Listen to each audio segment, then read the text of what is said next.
So we read in the book of Samuel that David leads a force of Israelites through a tunnel and up into the city of Jerusalem. И мы читали в книге «Царств», что Давид провел войска Израиля через туннель, что они пробрались в Иерусалим через водный тоннель.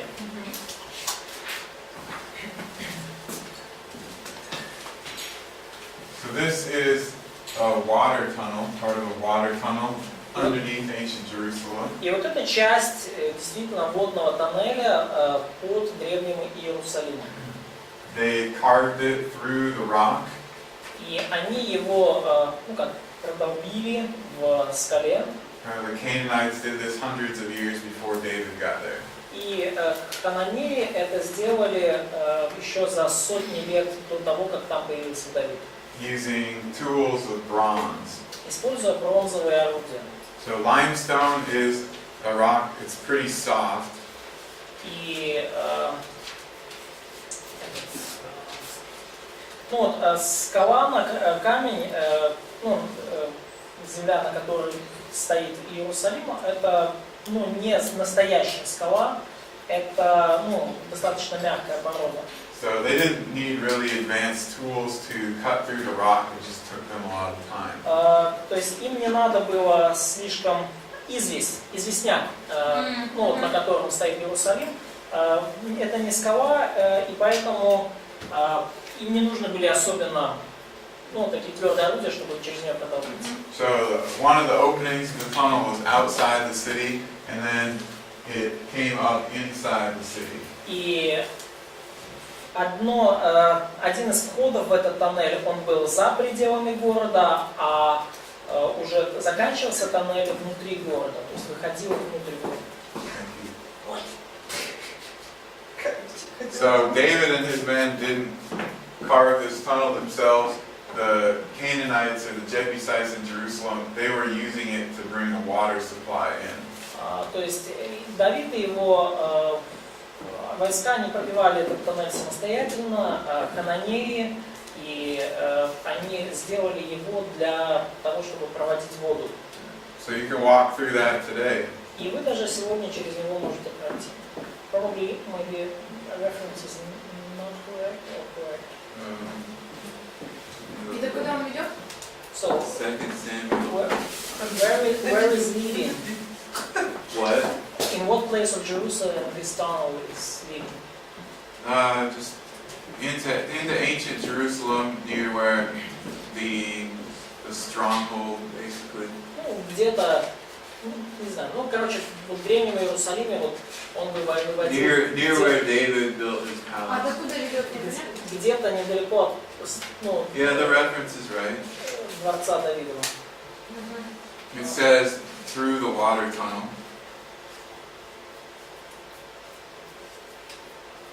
I don't know, maybe the Septuagint has a different verse. I don't know. Let me look.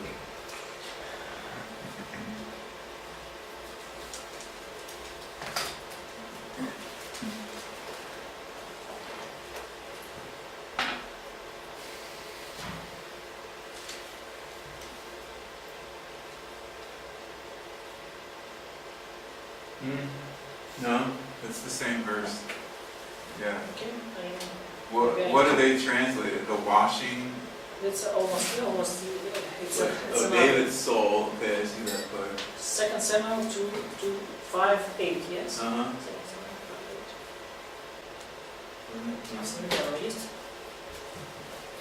In Synod, it doesn't say about any tunnel. Да, есть водопроводный туннель в современном есть. Да? Но в современном может быть. Есть, точно есть. Вот я читаю. В тот день Давид сказал: пусть всякий разящий Иусеев проберется к этим хроническим ненавидящим душу Давида через водопроводный туннель. Вот почему говорю. А где ты читаешь? Это 2 Царств 5:8, но в современном переводе, не в синодальном. Is it in a different verse? Yes, synodal is one, but modern Russian is Okay. New Russian translation gives Let's this. see. Yeah, so at least in one copy, the Septuagint, it doesn't have that, but it's in the Dead Sea Scrolls. Этот стих, да, тот, что зачитал Виталик, он содержится в свитках Мертвого моря. Вот в синодальный перевод он почему-то не попал. It's in the Dead Sea Scrolls and the Masoretic text. Украинский. Расканал. Just written about channel in Ukrainian. Yeah, well, it's a water channel. Ну, вот это такой водопроводный там, туннель. And it's one that was big enough that people could walk. И он был достаточно велик, чтобы люди могли по нему пройти. Alright. So, David gains control of Jerusalem and eventually he builds a palace there. Итак, Давид взял, захватил город, взял контроль над ним и со временем построил там дворец.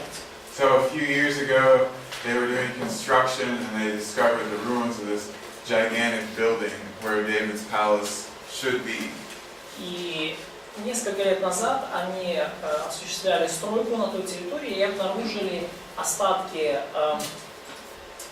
здания, которое было на том месте, где должен был быть дворец Давида.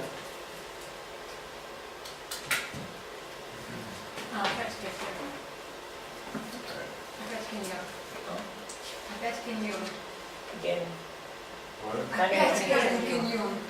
Again we see this. Oh yes, yeah, she excavated here. Да, она там тоже покопалась. But this time she didn't make as many mistakes as Jericho. She did not make. Но в этот раз она уже не столько ошибок сделала, сколько во время раскопа. She made a few, but Она сделала несколько. what's interesting about Kathleen Kenyon is that in other cities, not Jericho, where she excavated, people often criticize her, but then they listen to exactly what she said about Jericho. Но что интересно, что когда она делала раскопки в других местах, то люди ее достаточно сильно критиковали. А когда даже с Иерихоном было дело, то люди приняли именно ту точку зрения, которую она выдала, без всякой критики. Okay, so they found this really big stone structure. И они обнаружили там достаточно крупную такую каменную конструкцию. They only excavated a small part of it. И раскопали всего лишь небольшую часть. But when they found pottery there, they could see that it was constructed about 1000 BC. Но когда они нашли керамику там, то стало ясно, что это построено где-то в 1000 году до нашей эры. Which is just the time that David had it built. И это как раз то время, когда Давид, предположительно, этот дворец и соорудил. Можно вопрос? Ну, вот такие фотографии целых глечиков, они, реально такие их находят? So we see the pictures of this pottery, which is the whole broken. So did they found really a whole pottery? Sometimes you find some that are intact, but most is broken. Иногда вы находите глечики, керамику целую, не разбитую, но в основном, конечно, кусочки. Sometimes it's broken, but all the pieces are there, so you can glue it back together. Но иногда она может быть, например, разбита, но все кусочки в наличии есть и можно склеить. Но форме краски и цветов сохранились? So, but did colors have been saved? Yes. It's organic paint, so it preserves over thousands of years. Artificial doesn't. Да, это органические краски, не искусственные. Органические краски могут тысячелетиями Из чего это? So, what's the material? Well, it depends on the color, but Материал зависит от цвета. we read about the garments of the priests. They had purple. И мы читаем в Библии о одеяниях священников красного цвета. And there's a creature from the Mediterranean Sea, the coast, called a murex. И есть определенные такие создания в Средиземном море, моллюски, мираксы называются. And they make a purple dye out of that. И они из вот таких моллюсков, да, они делали пурпурную краску. other situations, you might take a plant and grind certain parts of it and then boil it, mix it with water. И в других случаях вы могли взять растение, его мелко, скажем так, его измельчить, размолоть, добавить немножко воды. А черная красная? What about red? What about black? Black. Саша? Ash? Probably, yeah, charcoal mixed with some kind of binding agent. I'd have to look it up. Мне надо посмотреть, но обычно уголь еще там с чем-то смешивают. But if you go to Egypt, you can go to the ancient temples and you can see lots of the paint is still on the walls. И если вы, допустим, в Древний Египет приедете, зайдете в какой-то храм и увидите надписи на стенах, то они, цвета сохраняются уже тысячелетиями. Alright, imagine this is the floor of the temple or the palace that David built. Представьте, что вот это пол того дворца, который соорудил Давид. So they found some pottery from the level just underneath it that dated to the 11th century. И они нашли керамику, горшечное изделие буквально под самым полом. И датировали ее 11 столетием. And then right above it from the 10th century and later. А чуть выше пола, уровня пола, она 10 столетия и даже раньше.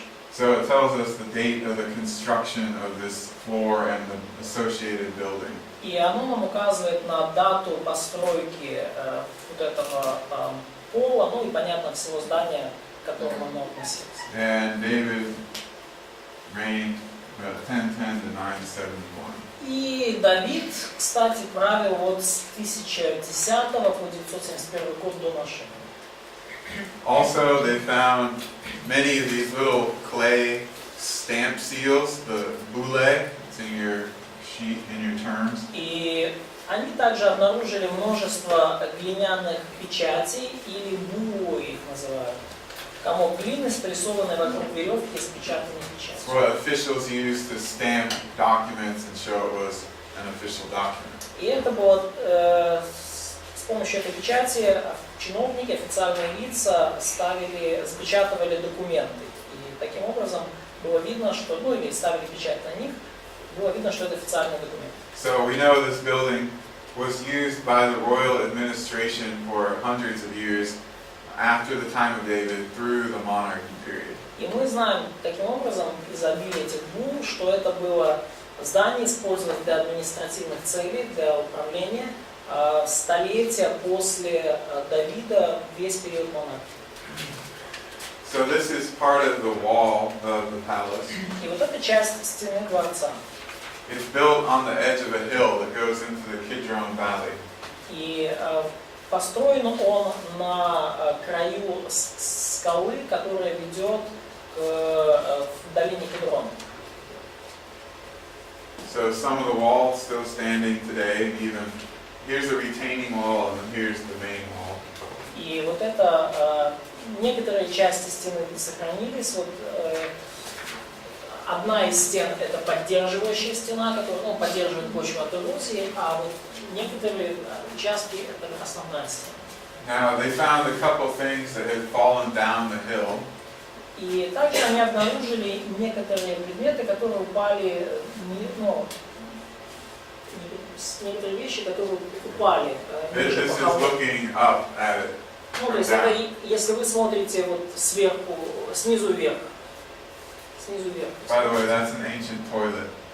Кстати, это вот древний унитаз. I'm not joking, it really is. Я не шучу, это вот он и есть. See, turn it back, and you sit, and there's a little hole. Древний туалет. И, Издалека. то есть, если вы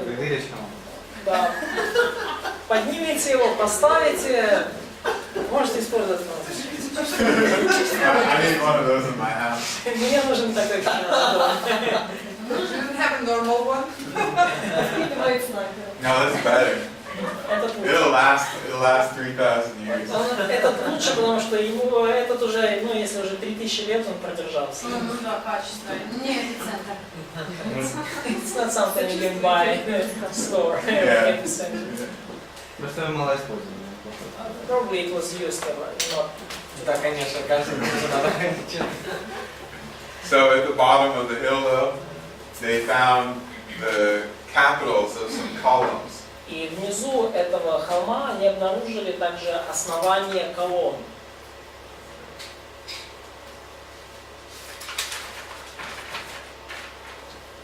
Okay, so columns of buildings. Ну и капитель называются такие, ну, точнее не основание, а навершие колонн. То, что They had bases, the column, and then the top, the head, the capital.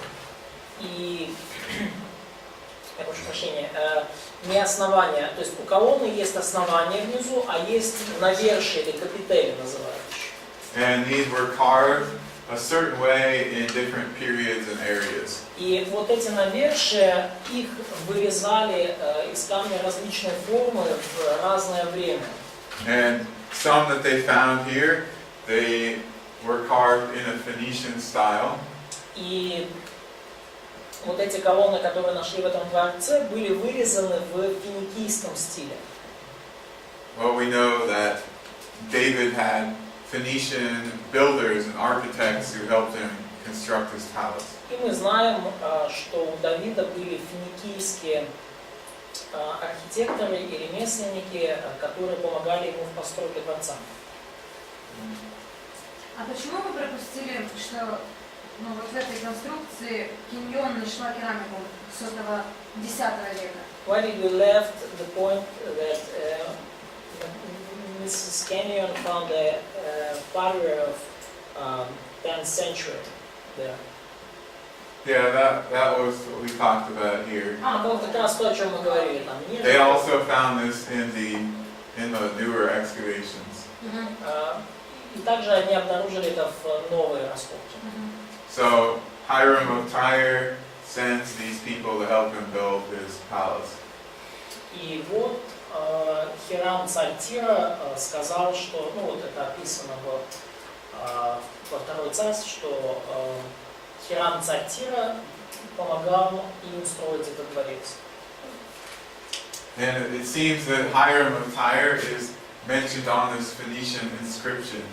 И кажется, что вот тот же Хирам Тирский упомянут на надписи, сделанной финикийцами, финикийской надписи. His son had it inscribed when he buried his father. И его сын сделал запись вот эту, когда хоронил отца. So outside of the Bible, this is the only other place that we see Hiram, the Phoenician king, mentioned. И помимо Библии, это единственное место, вот эта надгробная надпись, где упоминается Хирам Тирский. So Byblos and Tyre, they were both major Phoenician cities. И Библос город и Тир были двумя основными финикийскими городами. We have Tyre, Sidon, and Byblos. То есть у нас есть Тир, Сидон и Библос. Those are the main Phoenician cities. Это вот три главных финикийских города. А что это за надпись? So what this record is about? Ну, вообще, это сын этого Тира, да, написал? So is it written by the son of Yes, of Hiram. Hiram? Yeah. А что значит вообще все, что See, написано? his name is Ito Baal, like Baal, the Canaanite god. То есть зовут вот этого сыночка Итабал, то есть Ваабал это хананейский бог. Son of Ahiram or son of Hiram. То есть Итабал сын Ахирома, или можно так Хирама прочитать. Okay. He's just telling people don't mess with the burial. Да. Don't mess with the burial. То есть Don't disturb the burial. это просто надпись, сделанная на гробнице, и предупреждает о том людей, о том, что не разрушайте гробницу, не лезьте туда. Да, вот это, что это гробница. So it was found on a sarcophagus. И вот эта надпись была найдена вот в саркофаге в захоронении. Золото, да? Is it made on gold? No, this is a reproduction of the sections, and the color of the photo just came out like that. И это просто репродукция, то есть это сделано уже I просто had to tweak it a little bit so that you could see the inscription better. Ну, я немножко, скажем так, над ней, ну, как поработал, вот, чтобы вы лучше видели надпись. Alright. So, I just explain here how you can get Hiram from Ahiram when you're transitioning from one language to another. И здесь я просто показываю, каким образом вы можете получить из имени Ахиром имя Хирам, если вы из одного языка в другой переводите. Just drop the initial sound here. Просто, если вы прикроете начальный звук, Drop the vowel, essentially. и, ну, конечно же, прикроете гласные. But he's a Phoenician king that ruled at the same time. He has basically the same name. Но у вас таким образом есть финикийский царь, который правит в то же время, в том же месте. И имя у него очень похоже. So I think we can say that it's the same person. И потому, я думаю, мы можем сказать, что это одна и та же личность. А Ливан, это Ливан? So, Lebanon, is it Lebanon? The Levant, it's basically the region of Canaan and Lebanon. It's a big area. Ну, Левант изначально это территория, которая охватывает и Ханаан, и Ливан современный. Это достаточно большая область. We have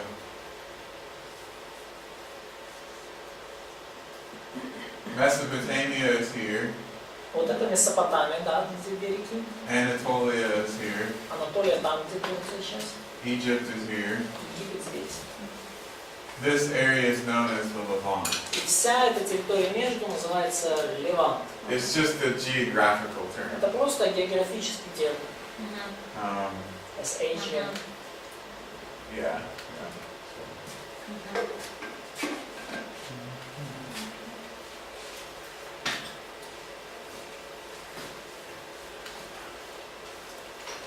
Palace of David or Fortress of Jebus. Yeah.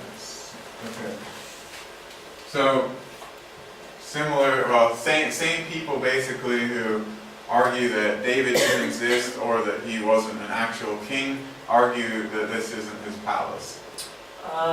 Те же самые люди, которые спорили раньше, что Давида вообще не было или что он не был царем, сейчас они спорят о том, что это не его дворец. But they agree it's built in a Phoenician style. Но они соглашаются, да, построено в финикийском стиле. As I mentioned, the pottery set shows that it was built about 1000 BC at the time of David. И, как я уже показывал, керамика вся показывает, что построена как раз в 1000 году примерно, то есть во времена Давида. And later discoveries show that it was used by the Judean royal house for many centuries. И более поздние раскопки показывают, что использовалось это здание царским домом Иуды в течение нескольких столетий. It's also located exactly where the Bible places the palace of David. И также оно расположено в том самом месте, где его размещает Библия. This place they call the Ophel in the Bible. Офа. Yeah, Ophel. И Библия называет это место Офа или... Look it up. Say 2 Chronicles 27:3. Yeah, Ophela. Okay, it's spelled like this in Russian. Yeah. Да, он построил верхние ворота Дома Господней, многое построил на стене Афела. А что это такое? Второй пророк упомянул 27:3.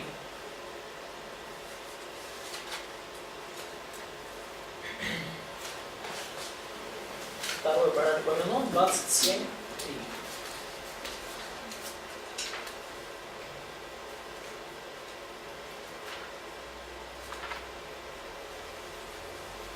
Alright. So we have a lot of reasons to say this is probably the palace of David. И поэтому у нас достаточно причин сказать, что, скорее всего, это город Давида. Пардон, дворец Давида. There's another king mentioned in the narratives about David. И упомянут в повествовании о Давиде еще один царь. So in the Russian Bible, for some reason, they call him Foy. В российской синодальной Библии по каким-то причинам его назвали Фой. Somehow in language transition it got changed, but Но иногда в переходах с языка в язык происходят перемены. it's really, the ancient name was something like Tai. Но древнее имя этого царя Тай. And this is a king that is attested in ancient documents from his region. И существование этого царя подтверждено древними документами в месте его правления. Which was to the north of Israel, Он правил где-то на север от Израиля, an area called Hamath. на территории, называемой Хама.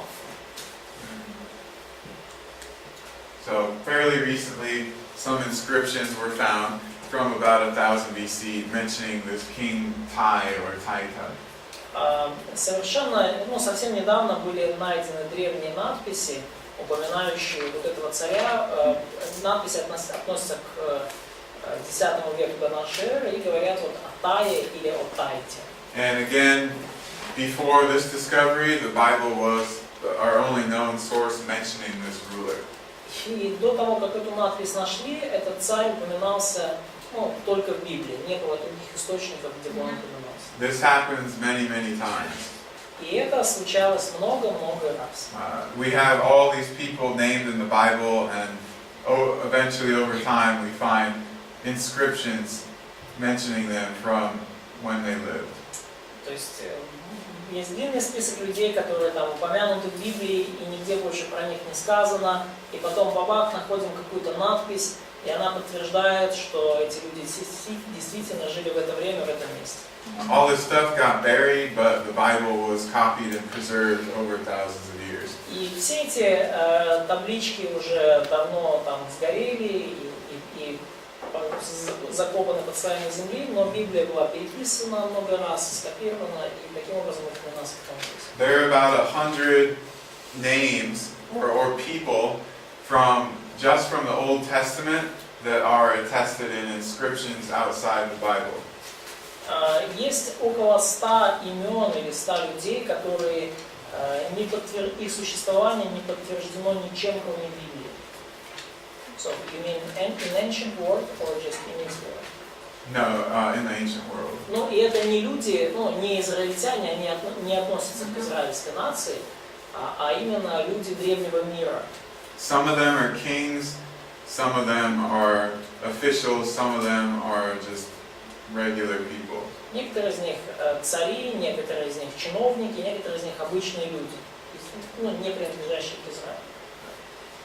Now, I had mentioned that some scholars, they had to accept David existed, but they're trying to say he was just a chief around Jerusalem. И некоторые люди, как я уже говорил, они признают, да, что Давид существовал, но они его считают кем-то, типа как мэр Иерусалима, локальный правитель, который правил лишь в Иерусалиме. But recently a lot of archaeology has been done showing that there was in fact a real kingdom around the land of Israel in the time of David and Solomon. Но в последнее время мы имеем все больше археологических находок, показывающих, что было настоящее царство вокруг Иерусалима во времена Давида и во времена Давида и Соломона. This fortress is on the border with the Philistines' territory. И эта крепость, она находится на границе с филистимской территорией. At the valley of Elah, where David and Goliath fought. В долине Эла, где сражался Давид с Голиафом. And it was constructed about the time of Saul or David. И была она построена где-то вот как раз во времена Саула или Давида. It was in use during the United Monarchy period. In use, they used Да, it. эту крепость использовали в основном вот в период монархии. And we know for sure that it was a Hebrew or Israelite fortress. И мы знаем совершенно точно, что крепость была еврейской, принадлежала израильтянам. It wasn't even a regular town. It was a fortress showing that they had some kind of government that set up outposts around the borders. И это даже не был город, это была просто крепость, и она показывает, что у них были определенные, скажем так, государственные укрепления вокруг границы. Here's how we know it was Israelite. И вот откуда мы знаем, что это израильская крепость. This ostracon was found Был найден вот этот острокон, dates to 1000 BC. датированный около 1000 года до нашей эры. It's usually now thought of as the oldest Hebrew document that we have. И его иногда рассматривают как самый древний документ еврейский, который у нас есть. Okay, you see how the ink is very faded? Вы видите, как уже от времени почти испарились чернила. So this makes translating it even more difficult. И это еще больше усложняет перевод. But we can pick out some words. Но мы можем выделить некоторые слова. So it's a letter, it's basically a letter commanding somebody to not do something. И похоже, что это было письмо, которое повелевало кому-то чего-то не делать. And it mentions a king. И оно упоминает царя. Alright, well I guess they had a king. Значит, похоже, что у них был царь. Also at the site, they did not find any pig bones, which means people were following the Mosaic law. И, то есть также на этой раскопке не было найдено ни одной свиной кости. И что означает, что они следовали закону Моисея. They do not find Philistine pottery, even though the Philistine cities are very nearby. И у них также не было там филистимской керамики, хотя филистимляне были там несколько километров по соседству.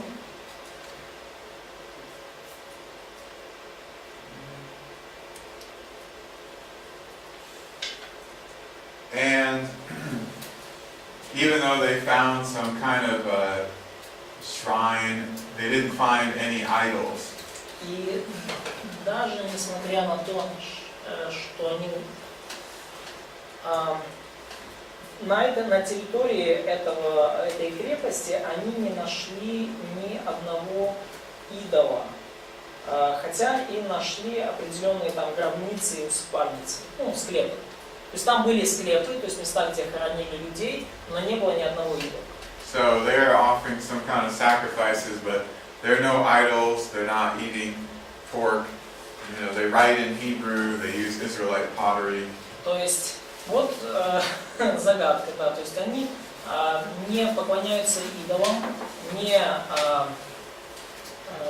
используют филистимскую керамику, они не едят свинину, и они пишут на еврейском.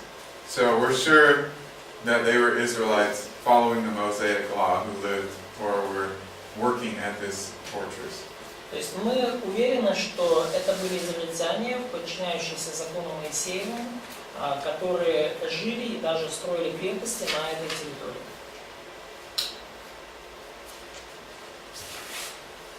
We're not sure exactly what the ancient name of this city was, but it might have been a place called Sha'ari. Мы не знаем точно имя вот этого древнего города или крепости, но, возможно, это то место, которое упоминается как Шa'араим. Means two gates. И означает оно буквально двое ворот. And this place does have two gates. И у этого места на самом деле двое ворот.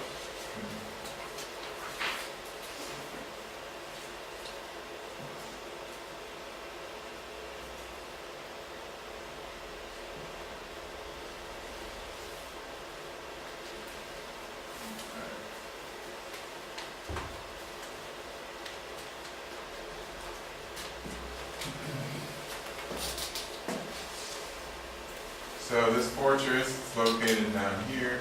И вот эта крепость, она расположена здесь. Philistine territory is down here. А филистимская территория, она находится вот здесь. Now, the general picture from archaeology also suggests that there was a monarchy at this time in Israel.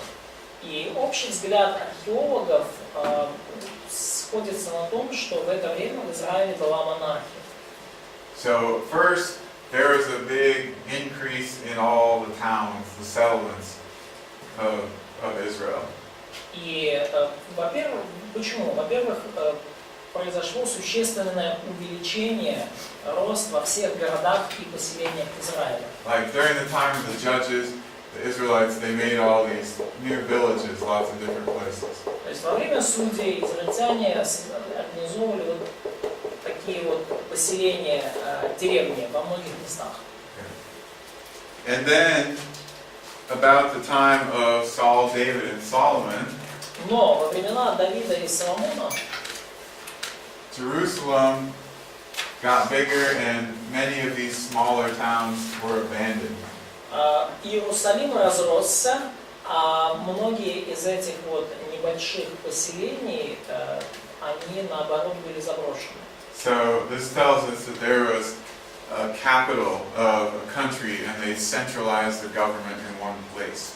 И это говорит нам о том, что появилась у страны столица, и власть была централизована в одном месте.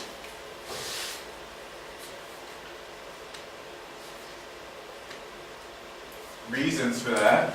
И причина для такого утверждения. So we have security. Oh, wait, what's that first? Is that security? Причины, да, для reasons for moving from small settlements to, причины, по которым люди перемещались в столицу.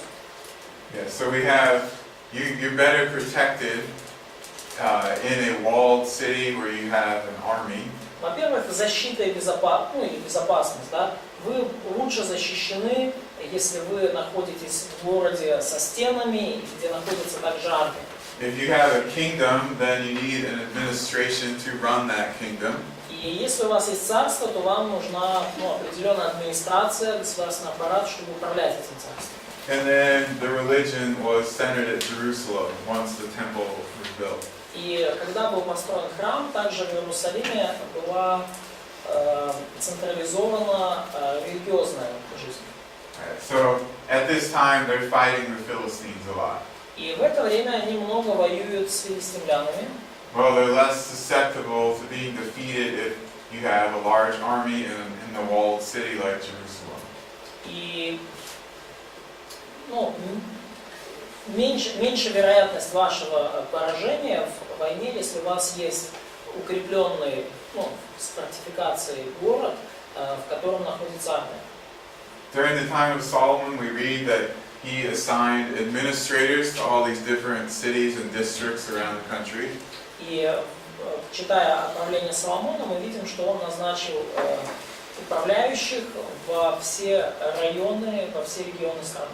And both he and David employed a lot of people in construction, and then Solomon in the temple.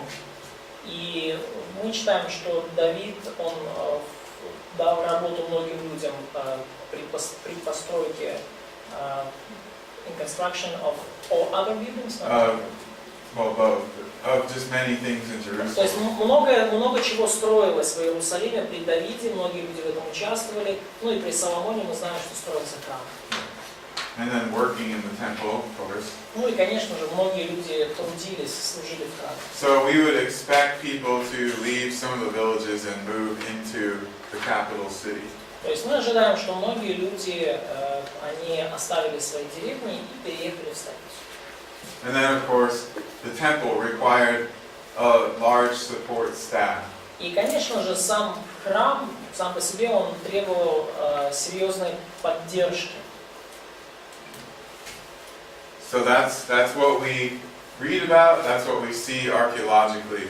There's a centralization of the government and the population. То есть это то, о чем мы читаем, и это то, что мы видим в археологии, что произошла централизация правительства и централизация, то есть населения. То есть люди стекались в один центр. This is another ostracon that was found recently in Jerusalem this time. И вот еще один острокон, найденный в Иерусалиме не так давно. Just shows us again that they're Hebrew-speaking people living in Jerusalem and they know how to write. И еще раз нам показывает, что в Иерусалиме жили люди, говорящие на еврейском языке, и они умели писать. Do you guys remember the documentary hypothesis? Вы помните идею документальной гипотезы?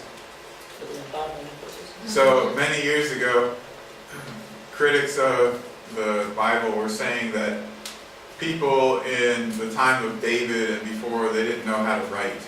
И много лет назад вот люди, то есть критики говорят, что много лет назад, во времена Давида и раньше, люди не имели письменности, не умели писать. But now we've found several inscriptions, even from your regular people, not trained scribes, from the time of David and before. Но теперь у нас есть вот подобное этому несколько надписей, сделанные простыми людьми, не обученными писцами, и которые показывают, что уже в то время простые люди могли писать. So they definitely knew how to write. People like Samuel could easily write the book of Samuel. И поскольку они, очевидно, могли все писать, то даже простые люди, как Самуил, например, вполне могли написать книгу Самуила. And the kings or their scribes could write things in the book of Kings. И цари или их придворные летописцы могли, понятное дело, написать книгу царств. So there's no issue of corrupted oral transmission. They can write the things right after they happen. То есть у них не было проблемы с сарафанным радио, с испорченным телефоном, когда информация повреждается при устной передаче. Они могли прямо, когда событие произошло, записать его. Now, in the time of Solomon, there's even more obvious evidence that there's a monarchy ruling over all of Israel. И когда речь о временах Соломона, то есть еще больше свидетельств, что существует установлена монархия, которая правит всем Израилем. The book of Kings tells us about some of his construction projects. Книга Царств говорит нам о некоторых строительных проектах Соломона. And when these cities have been excavated, we find that Solomon, or during the time of Solomon, there were things built there. И когда мы проводим раскопки в этих местах, то мы видим, что Соломон или кто-то во времена Соломона такие построил там вот все эти объекты. Like at the cities of Megiddo, Hatzor, and Gezer. Как, например, в городах Мегидо, Хацор и Газера. Мегидо, Хацор и Газера. They all had this special type of gate that dates to the time of Solomon. И во всех них есть вот этот особый род ворот, который датируется как раз-таки временами Соломона. And here's what it looks like. Вот так они выглядят. So it has 6 chambers. Здесь 6 комнат. And then usually 2 towers out here in front of the gate. И спереди ворота имеют 2 башни. So this is often called a Solomonic gate. И часто такую конструкцию называют Соломоновые ворота. This is looking from inside the city through the gate to the outside. И вот это вид изнутри города наружу, через ворота. So they had these little sections here. То есть у них есть вот такие комнатушки, секции внутри. And probably they had doors at each section like this. И по всей вероятности у них были двери в каждую секцию. So the enemy would have to exert a lot of effort to break all the way into the city. Таким образом, врагам нужно было приложить немало усилий для того, чтобы через такие ворота попасть в город. During times of war, they could station soldiers in these places for better defense of the gate. То есть во время войны они в каждой из этих небольших комнат могли разместить солдат для защиты ворот. And then we also read in the Bible about how people went to the gate area to sell things. They went there to make speeches and judgments. То есть мы читаем также в книге, в Библии о том, что люди проходили через ворота, чтобы продавать что-то, чтобы говорить речи, чтобы делать суд. So people might gather in all these places, maybe all the way out here, this big area. То есть люди могли собираться вот во всех этих местах, может быть где-то вне ворот, там достаточно большая территория. And then in these little chambers, maybe they set up shops sometimes. И может быть в этих маленьких комнатах в мирное время они могли разместить какие-то магазинчики. Это о таких воротах притча говорится, да? So, is it the same gates which Book of Proverbs talks us about? Well, those are gates in general, Ну, but это там здесь ворота в притчах, ворота в целом. Ну, вот Solomon's talking about gates from his time, yes. Но, с другой стороны, Соломон же говорит о воротах своего времени. But they did the same type of activities in the city gates for hundreds of years. Но они уже сотни лет, они осуществляли те же самые виды деятельности у городских ворот. This particular type of gate was construction, though, only dates to the time of Solomon. Но это определенный род ворот, и такая конструкция, она датируется именно временами Соломона. Те, кто нападали, они не могли с другой стороны стенки взять, напасть? So those who attacked the city, could they invade it from the other side, not from gates? They could, but the gates had wooden doors and the walls were stone all around the city. Ну, конечно, могли, но у ворот были деревянные, ворота были деревянные двери, а стены они каменные. So the gate would usually be the easiest way into the city. Ну, то есть, потому ворота обычно были самым простым путем в город. А суды проводились возле ворот? So, did they make a judgment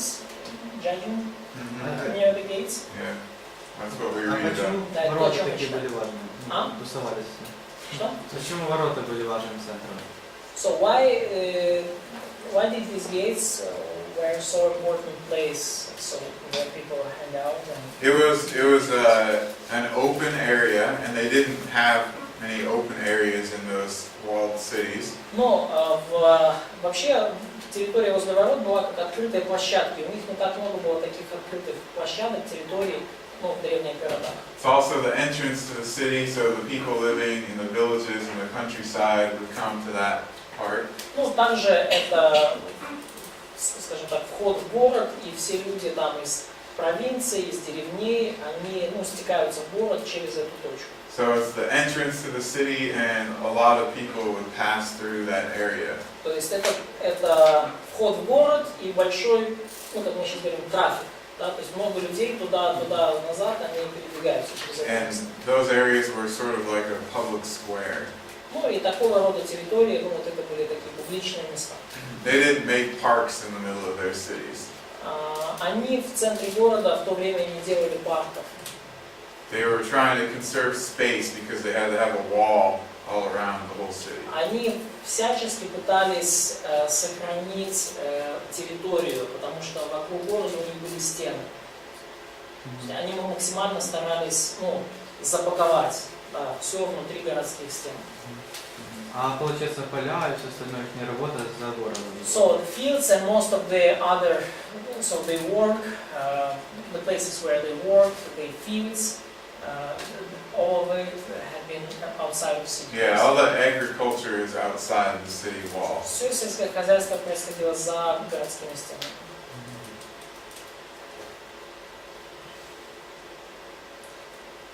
We also read about Solomon doing some building in Jerusalem. И также мы читаем о том, что Соломон соорудил некоторые здания в Иерусалиме.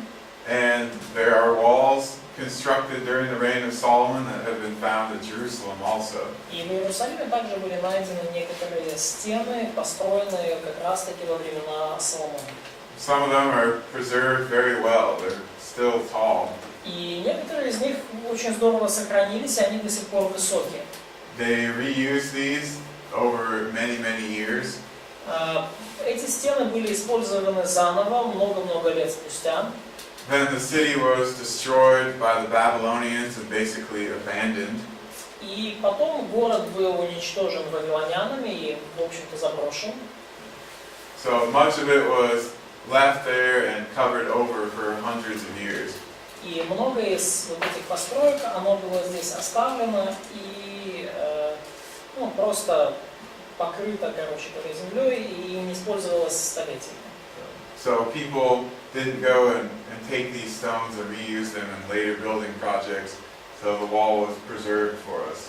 То есть люди не приходили, не забирали никуда камни из этой постройки для других построек, и потому стены, ну, в общем, неплохо сохранились. See how much of it was left?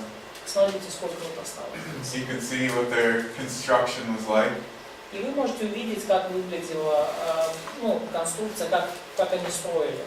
They used these large stones for most of the wall, and then they filled it with these smaller ones. They filled in the spaces. То есть для большей части стены они использовали большие массивные камни, а промежутки между ними заполняли меньшими камнями. So did they had some clay or Mortar, yeah. No, something to clay together. Yeah, they call it mortar. Mortar. Yes. Plaster is something they often used for that, or they would coat the wall in it.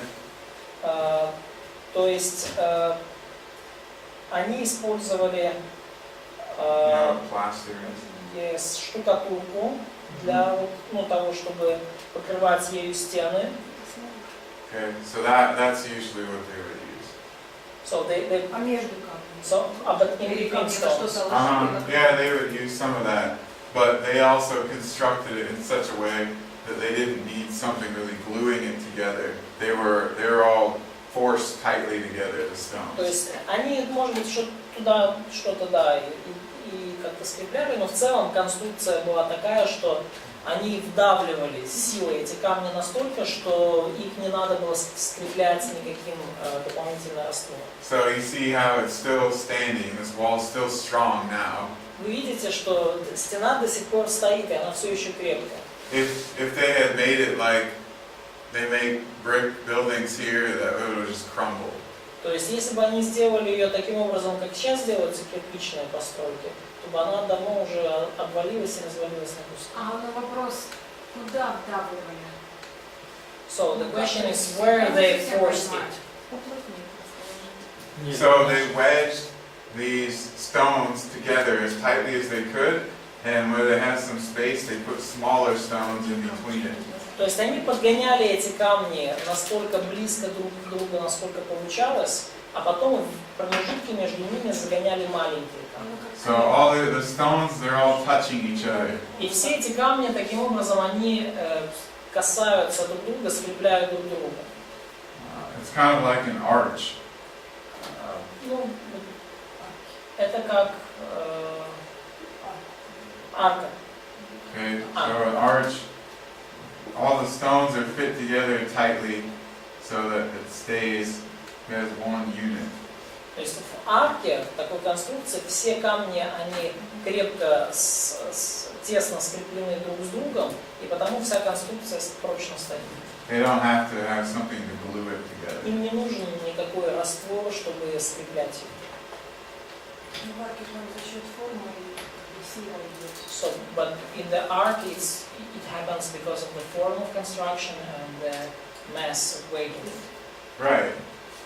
It's the same idea here, though. То же самое здесь. If you, the wall's not held together by glue. It's held, you know, it stays together because all the stones are on top of each other to the side. They're all touching. Стена не стоит из-за того, что камни сцеплены раствором. Она стоит из-за того, что камни все цепляют друг друга. Да? То есть есть взаимное их пересечение. So they're just stacked together. Ну, да, я не знаю, как эта конструкция Okay. В называется. наше время просто вот так Ну, даже с нижний расформом вытащишь, и он посмотреть пойдет. Нижний вытащили, все But if you take out the Right. lowest stone, Все на все everything земля. is gonna fall. But the walls are very, very thick. It's No. not just one stone. Но стены очень толстые. То есть это не просто маленькие Не один стикослой. камень, Right. да. А, То есть так. там, ну, It's многослойная like as конструкция. thick as this room. А?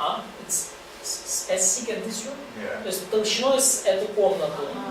So there are stones behind stones behind stones. Камни за камнями, и камни наверху камней, и ниже камней, и выше камней. Сверху они штукатуруют. And the plaster from outside. Да? Yeah. Где не столько камней брали? Where did we got so many stones? It's everywhere around Jerusalem. Everything is stone. Там вокруг Иерусалима все камни, этого полно. They just go to the ground and it's all stone and they quarry it out. They cut it out of the ground. Они идут, берут, то есть они идут, берут камень, прямо на земле лежит, прямо на земле его раскалывают. Вот. So here you dig and you just find dirt. То есть вы здесь копаете, и только грязь находится. There you dig and you run into stone. А там вы копнете и сразу наткнетесь на какой-то камень. Плохо копать. Где они землю берут? So okay, where did they get the ground? There's some dirt on top of the bedrock of the stone. То есть есть на, ну, какое-то количество земли, грунта наверху вот, ну, скалы, But it's на not, которой все стоит. it's usually not very deep. Но этот слой почвы на самом деле не такой уж и глубокий. Поэтому там все так хорошо растет. That's the reason why all the plants are grown so good there. Ну, в кавычках. So good in just ironically. They have, they don't have deep root systems. У них там и растений там нету глубокой корневой системы. Let's see. Так, и получается, они сейчас тоже копают, одни камни копают в раскопках. Ну, в раскопках куча So камней, now да? they are digging, and so did they, dig a lot of stones? Yeah. Through a lot of stones? Yeah, when we excavate in Jerusalem, it's like the foundations of one building on top of the foundations of another building, on top of the foundations of another building. То есть, когда мы сейчас делаем раскопки в Иерусалиме, то получается, что у нас фундамент одного здания, на фундаменте другого здания, на фундаменте третьего То здания. есть не так, как у нас копаешь, там земля. So it's not like in our culture, so we have, we dig in and a lot of ground. Right. Yeah. Some places in Israel are like that, but not in Jerusalem. Но, может быть, в Израиле вообще некоторые места как бы так же выглядят, но отсюда в And Иерусалиме. when you do have sections filled with dirt, there's lots and lots and lots of pottery, pieces of pottery in that dirt.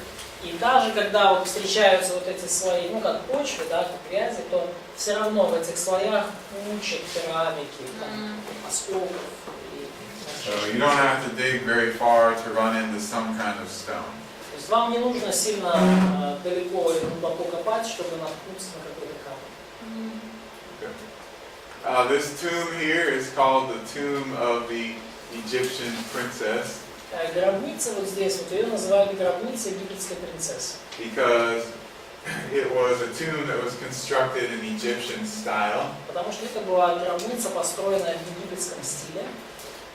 We're not sure if it was the tomb of Solomon's Egyptian wife, but maybe it was. Мы не уверены, что это была гробница, ну, египетской жены Соломона, но возможно. There's one letter remaining from a Hebrew inscription on it. И буквально one letter, буквально одна буква осталась на еврейском языке, вот, ну, надпись из одной буквы осталась.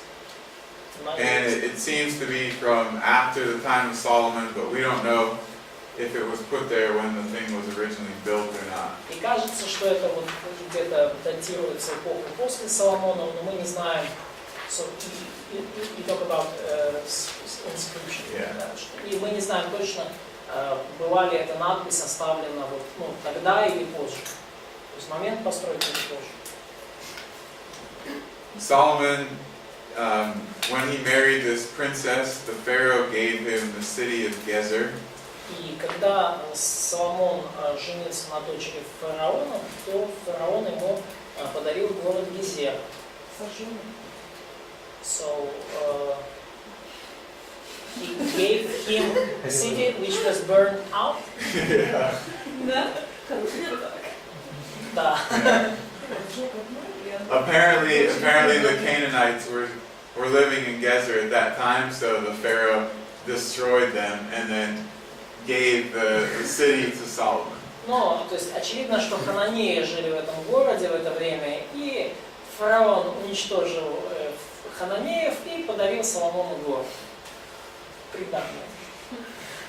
Yeah, maybe not the best gift, but Ну, может, не самый лучший подарок. there's a Pharaoh though that we know about who apparently attacked some city in Canaan. И есть фараон, о котором мы знаем, что он неожиданно атаковал некоторые города в Ханаане. Early in the reign of Solomon. И это было в ранний период правления Соломона. So this guy is named Siamun, Pharaoh Siamun. И зовут этого товарища Сиамун, звали.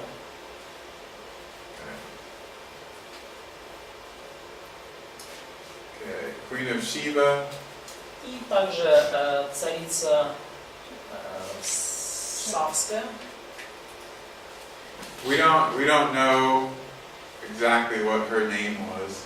Ну, царица Шеба, да, Шеба. Ну, вообще мы точно не знаем, как ее звали. We only know that this kingdom of Sheba or Saba existed at the time of Solomon and later. Мы только знаем, что вот это царство савийцев или Савское, Сава, оно существовало во времена Соломона и позже. And we know that they were famous for trading spices and things like that. И мы знаем, что они были известны своей торговлей пряностями, ну и подобными вещами. That they used camel caravans to transport these spices around to other countries. И что они использовали верблюжьи караваны, чтобы перевозить вот эти пряности во все близлежащие страны. So it all sounds right. It's all consistent with what we know. И все это звучит нормально и сходится с тем, что мы знаем. But we don't have we haven't found any records of the kingdom of Sheba from the time of Solomon. Но у нас нет никаких записей о царстве Савы или Савейском во времена Соломона. We have remnants of their cities, but I mean like no written histories of theirs. То есть у нас есть развалины городов, но у нас нету никаких письменных источников того периода. Ну, никакой записанной истории. This kingdom, by the way, it was it's situated where modern day Ethiopia and what was that? И это царство, Eritrea, yes. это царство в те дни Yemen, sorry. было расположено там, где в наше время располагаются Эфиопия и Йемен. Okay, so Egypt is up here. Вот здесь Египет. So it was around here. The Red Sea is here. Ну вот, это вот где-то здесь. То есть здесь Красное море. This is Arabia. Это Аравия, Аравийский полуостров. Там вот это узкая полоска Красное море и слева Египет.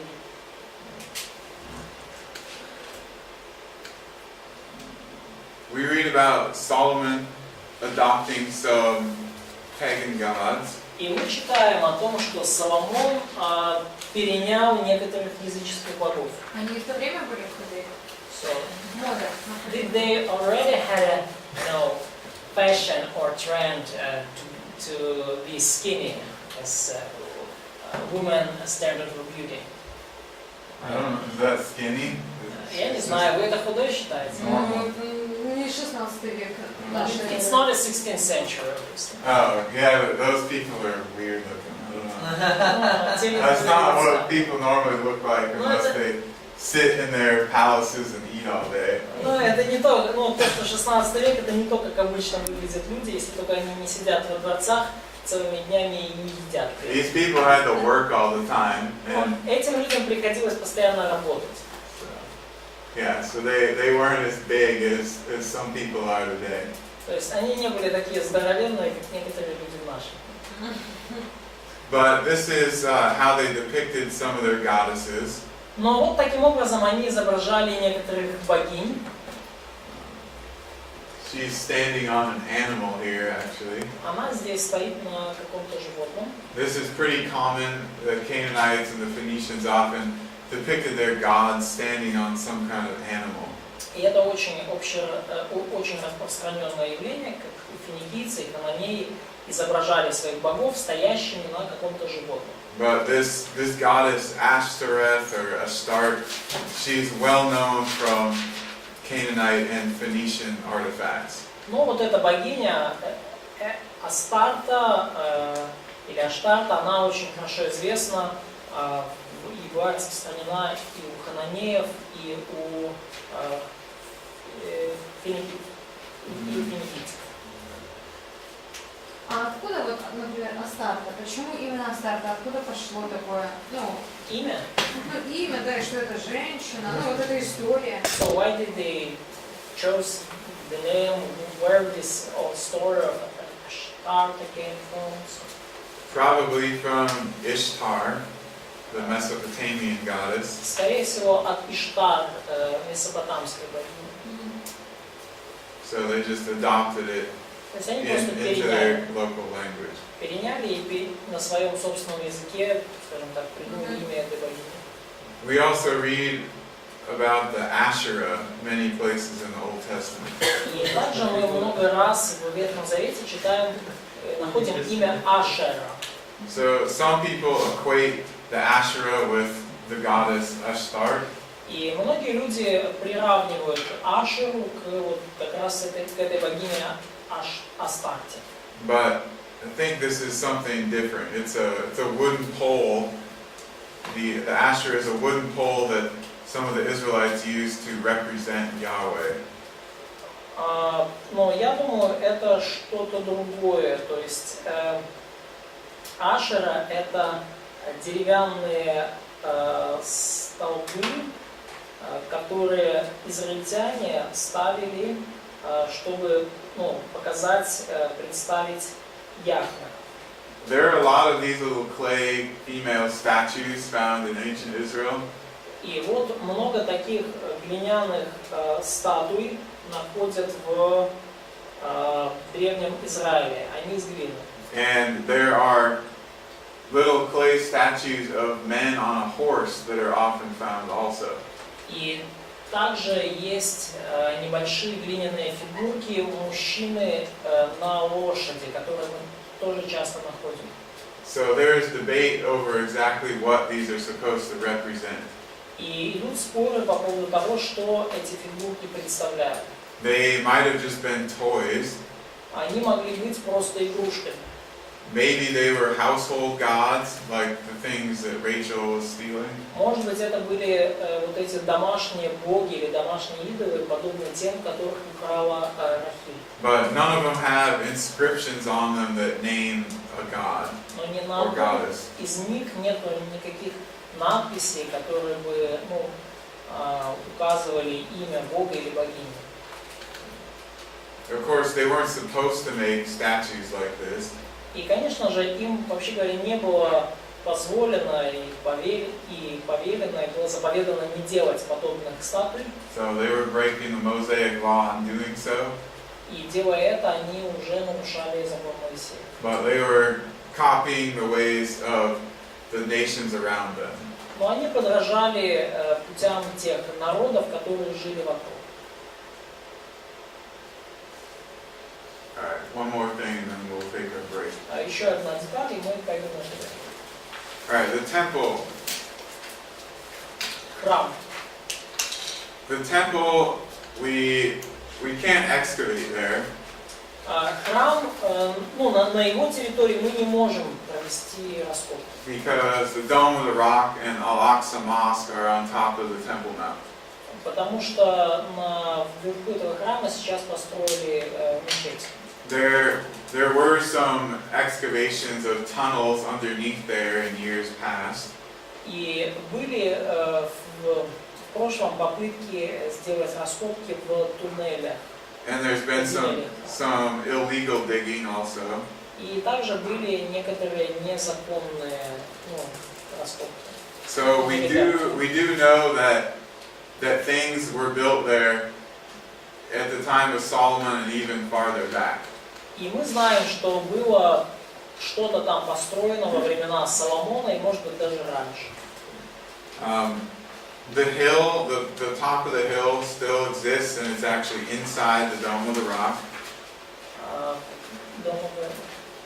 И холм, и верхушка холма, они до сих пор существуют, и, в общем-то, они находятся, ну, в inside of mosque. Yeah, well, it's not really a mosque; it's an Islamic shrine, but. Ну вот внутри вот этого мусульманской гробницы. All right. So the top of Mount Moriah is inside of this shrine today. То есть верхушка горы Марива, она находится как раз вот на территории этой гробницы захоронения. And this seems to be at least the general location where the Temple of Solomon was originally built. И кажется, что это, ну, как минимум, первоначальное место, где, ну, был построен храм Соломона. In the time of Herod the Great, he expanded the area around the temple, raised it up, made this huge platform. И во времена Ирода Великого он увеличил территорию вокруг храма, расширил ее и, ну, насыпал холм, ну, такую платформу. And that the platform itself still exists today. И сама по себе вот эта платформа земляная, вот эта насыпь, она существует до сегодня. We'll look at some of that tomorrow or Wednesday. Or tomorrow is Wednesday, yeah.